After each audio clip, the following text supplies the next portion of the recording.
still the effects of all that. It's not to blame it on white people. It's just to say here's a phenomenon of population shifting that the region is still suffering. So I think that seeing that as a child, wanting to heal wounds, and affects my my approach to this. I also think, that, just to be honest, and my parents may see this someday, I love them, their generation didn't learn how to communicate very effectively. Okay. So seeing both people in the society in conflict, and seeing, you know, loving my parents and seeing that they would probably be happy with better communication has made me want to go into facilitation. And so that's why I think I'm so passionate about that, and, you know, want to do anything I can to help. So that's the deeper level. Sure. Yeah. And so you did some work with the Clinton administration? I did. There was in 97 and 98, there was something called the President's Initiative on Race, and the notion was that he would have a project to try to get people to talk about race in a different way, to try to promote the notion of reconciliation between groups, to move policy. Yeah. And he pulled together like a team of maybe 35 or 40 people, you know, and the Republicans didn't want him to do it, and some of his own staff, some of his own senior staff didn't want him to do it, frankly. So it was a very, very difficult project, but I was fortunate enough to get a job with that and go to be a senior person on that.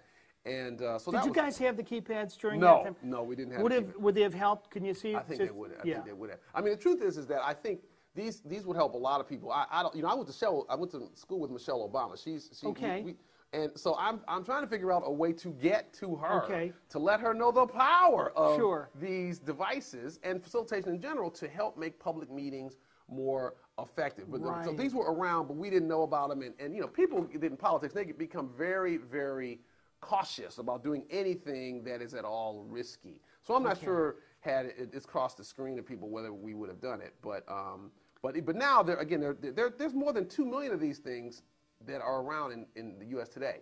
Mostly in classrooms. It hasn't really hit the facilitation realm yet. And so one of the things I have a deep commitment to try to be the kind of a Johnny Appleseed of keypads. There you go. So that's why I brought him with me to Martha's Vineyard. And that's why I created a town meeting on race relations 2.0, because on the one hand, I do think that we need to talk about race relations in the post-Obama era. I think there's so many opportunities for us to really advance the conversation and produce less tension and more unity. And on the other hand, I wanted to do that and meld it with my other passion, which is better dialogue, better group experience, and using the keypads. Here's a question, and then you can answer it however you want. But let's just say we give your number out, we give your email, we give out contact information where people could be watching this and say, hey, I want this guy to come and do a meeting.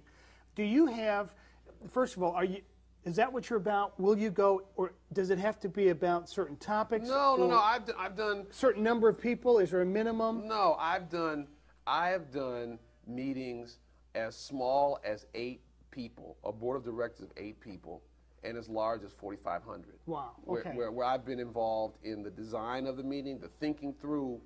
What do you do? I call myself a meeting strategist, which is different than a meeting planner. Meeting planners are very important because somebody has to get a room. Somebody has to make sure the food shows up. Somebody has to make sure that the AV equipment is there. But a meeting strategist works with the people who want to have the meeting on what's the purpose of the meeting, what is a process or processes that are going to be necessary to make the meeting effective. Wow. That's a whole different thing than a meeting planner. So as a meeting strategist, like I said, I've served meetings as small as 8 people on a board of directors, or as large as 4,500 people who are part of a union trying to move their union to be a 21st century union. So it's I'm happy that we can let people know here on the Vineyard that I'm available and not only have a passion. I mean, there's 2 things. Of course, I'm a professional facilitator, so I always want opportunities to help groups. But it also is the case, as I said, that I'm trying, it's bigger than my own career. I'm also trying to say there is a different way of us being together. So I'll give you an example. I took these to my high school reunion. And I created a little quiz game that was based around facts that were in Wikipedia and a few specific questions for our class. And so we divided people up. It was U of D High School from Detroit, 1978. So one division was whether you lived in Detroit or outside Detroit, at that time. So I divided people up into teams using the keypad. So we got 2 teams, and then we watch these questions, and most of the questions are funny. Some of the questions are like, how did Mama Cass die? Did she die on choking on a vomit or on a ham sandwich or whatever, or drug, whatever, so just trivia questions. You can use it for trivia game, and then a couple of specific questions for about our class. So the whole thing was a custom. It felt custom designed because you had those specific questions. But I could do this for another set of reunions. I just got to talk to a few people to find a specific question, and then